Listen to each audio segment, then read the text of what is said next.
Segurança, gente, a sensação de segurança no estado de São Paulo nunca esteve tão ruim, né? E o que eu escuto, principalmente da polícia, de setores da Polícia Militar do estado de São Paulo, é que por medo de apanhar da imprensa, por medo de apanhar de ONGs de direitos humanos, por medo de apanhar de partidos de esquerda, o Tarcísio mandou encerrar operações antes do que a polícia entendia que era o necessário. E aqui, eu não sei o quanto vocês acompanham ou leem sobre o PCC, mas em São Paulo a gente teve uma oportunidade maior, eu acho que ela ainda tem uma cauda dela, mas a gente teve uma oportunidade histórica que foi o racha entre o Tiriça e o Marcola, duas facções internas dentro do PCC que eles estavam basicamente se matando, né? E daí que ensejou a operação em Santos, né?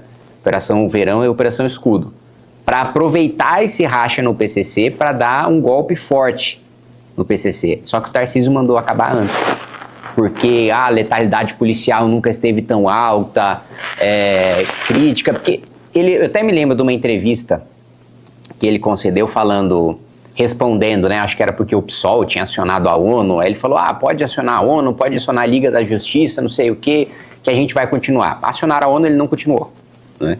Então, acho que o primeiro ponto em relação à segurança aqui, crime organizado, ele não teve coragem de deixar a polícia fazer o que ela sabe que precisa fazer, né? Para mim, o caso mais emblemático e grotesco foi o policial em Paraisópolis, que foi prender o criminoso, ficou com medo de atirar porque sabia que o estado de São Paulo não ia dar respaldo para ele. Os moradores pegaram a arma dele e ele foi morto. Então, assim, imagina um policial ter tanto medo de agir a ponto de arriscar perder a própria vida por inércia, por não fazer o que tinha que ser feito. Isso, me desculpa, se eu for eleito governador de São Paulo, se eu disputar e vencer, não vai ter nenhum policial que vai responder no CPF dele por agir no exercício da sua função. Eu vou falar, olha, Ministério Público, pode vir atrás de mim, eu que dei a ordem. Eu sou o comandante da Polícia Militar, eu dei a ordem. Pode me processar, não processo policial, eu dei a ordem. Pode falar que foi até coação irresistível, que eu coloquei uma arma na cabeça dele e obriguei ele a fazer. Então, eu acho que esse é o primeiro ponto. O outro ponto, gente, nós estamos entre os 5 piores estados em relação a salário de policial. E a gente é o estado do PCC. Então, o estado que exporta crime, eu estava com diplomatas e em janeiro com alguns ministros do Japão, e eles estavam demonstrando preocupação com o PCC, porque está dizendo que o PCC está levando droga para lá. Então, a gente já exportou para o outro lado do mundo, assim, só se a gente passar a exportar para outros planetas, porque já está no mundo inteiro. E aqui vai ser essa polícia que enfrenta essa organização vai ter um dos piores pagamentos, assim, é complicado. E outro ponto, na educação, ter coragem de enfrentar os sindicatos de professor que não quer que professor seja avaliado. E um outro ponto, enfrentar alunos e pais de alunos que não querem que tenha lei e ordem dentro de sala de aula. Porque a maior reclamação que eu escuto de professor da rede pública é eu não consigo dar aula porque é um caos e eu não posso fazer nada. Eu não posso expulsar o aluno da sala, né? Eu não posso repreender o aluno, eu não posso dar nota baixa para o aluno. Então, o que sobrou? Não importa, a escola pode ter a melhor estrutura do mundo, a aula pode ser ótima, o professor pode ser ótimo. Se ele não consegue manter a ordem em sala de aula, acabou. Então, tem que poder expulsar o aluno da sala. Se a conduta for mais grave, tem que poder expulsar ele da escola. Tem que fazer a família perder os benefícios sociais concedidos pelo Estado, para os pais também estarem preocupados com o aluno. Tem que dar bolsa e mandar para as melhores escolas os melhores alunos da rede pública, porque a gente precisa preocupar em formar uma elite intelectual. E tem que ter a avaliação dos professores, avaliação externa dos professores. Não dá pra gente avaliar o professor também pela nota da sala que ele mesmo dá. Tem que ter uma avaliação externa. Saúde, pagamento por desempenho. Hoje tem pagamento só por produção. Então, assim, por produção é fácil. Eu vou lá, despacho um monte, faço uma qualidade porca e não tenho nenhum compromisso com pagamento por qualidade de atendimento ou por eficiência ou por prevenção. Pagamento por prevenção é mais importante, porque não adianta a gente ficar comprando um monte de equipamento para média e alta complexidade, quando era para os casos não chegarem para média e alta complexidade, não era para o cara precisar de cirurgia. Era para pegar lá na ponta, era para pegar no início.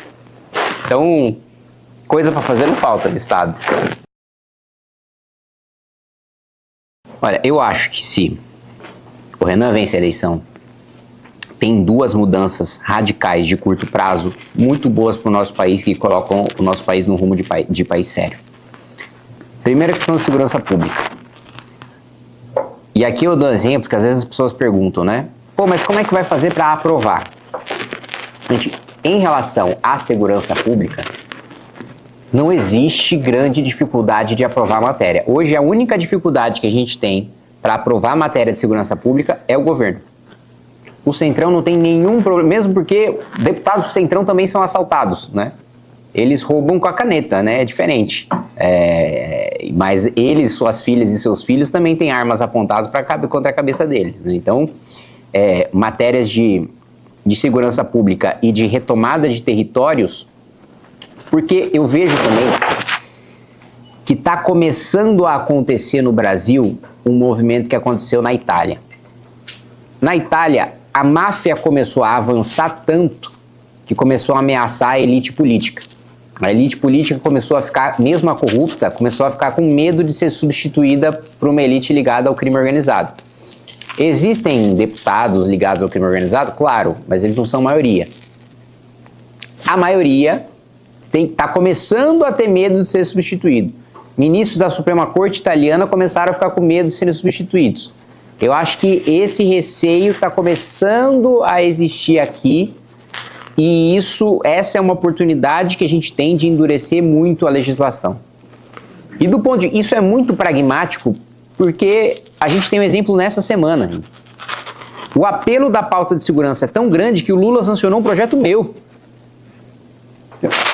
Lula nunca ia sancionar um projeto meu, ainda mais a segurança, ainda mais que o PT votou contra e discursou contra na Câmara, se não tivesse um apelo muito grande. E ele nunca sancionaria também se ele não tivesse a certeza de que ele seria derrotado se o veto fosse votado. Como eu acredito que eu vou derrotar ele no veto parcial que ele deu. Não sei quem acompanhou, mas ele não sancionou o meu projeto inteiro. Ele vetou no caso de lesão grave, né? Então, aumentou a pena de maneira geral, mas se o bandido te cegar, aí o Lula acha que a pena tem que continuar mesmo. Se ele decepar o seu braço, a pena tem que continuar mesmo. Eu acho que eu consigo derrotar com facilidade isso na sessão do Congresso. Então, matéria de segurança. Uma PEC que institucionalize o direito penal do inimigo e que crie esse direito penal com uma velocidade maior e com um nível de punição maior e com um regime penitenciário e com penitenciárias específicas diferentes para essas lideranças do crime organizado, isso eu já acho que assim, é uma mudança muito grande de segurança pública no curto prazo, que isso por si só tem impacto econômico. Primeiro pelo tanto que se gasta hoje com segurança privada, com câmera, muro, carro blindado e por aí vai. Isso já é dinheiro que deixa de circular por horários e lugares que as pessoas não vão para consumir por causa de segurança. Por investidores estrangeiros que não colocam dinheiro aqui porque não colocam dinheiro em um lugar que não consegue pisar e não tem coragem de pisar no Brasil por causa de segurança. Esse é um ponto que já acho que seria uma mudança grande. O outro ponto é a mudança no orçamento público. Eu acho muito pragmático a proposta que eu apresentei e que o Renan, sendo presidente, a gente teria força para aprovar, de desvincular o orçamento, de cortar privilégio tributário, e aí privilégio mesmo, eu não estou falando das renúncias que é 800 bi, eu estou falando dos 200 bi que privilegiam quem tem poder de lobby dentro do Congresso, do Palácio. Super salários, a gente teria plena condição de enfrentar, ainda mais, também não sei se vocês estão acompanhando, mas está tendo briga entre os tribunais, os juízes contra o Supremo, porque o Supremo, ele achou que fosse sair de bonito e ao mesmo tempo não resolver o problema, fazendo com que, falando, olha gente, moralizamos o teto, né? E aí o que eles estão fazendo? O Supremo não permitiu que nenhum juiz receba mais acima do teto? Não, permitiu que o juiz receba até 70% acima do teto. Mas o abuso é tão bizarro que os juízes e os desembargadores estão se revoltando em receber 70% acima do teto. Ao ponto de 5 ministros do Supremo lançarem um despacho hoje falando, gente, quem não cumprir vai preso. Então assim, existe um espaço ali de enfrentamento do supersalário, também histórico de espírito do tempo que a gente poderia aproveitar. E a nossa ideia no capítulo de Direito Penal do Inimigo do Livro Amarelo é justamente você ter uma força-tarefa com os promotores que têm mais sangue no olho, com os juízes que têm mais sangue no olho, para fazer uma divisão especial de enfrentamento ao crime organizado e leis penais e processuais penais diferentes para os faccionados do que você tem para o cidadão comum, ao mesmo tempo de decretação de intervenção federal. Se tiver um governador envolvido com o crime organizado, é uma intervenção federal. Se tiver um prefeito envolvido com o crime organizado, intervenção federal. Que é a hipótese do prefeito, a gente precisaria criar na Constituição, que é uma proposta nossa, porque o do governador existe, mas a do prefeito não existe.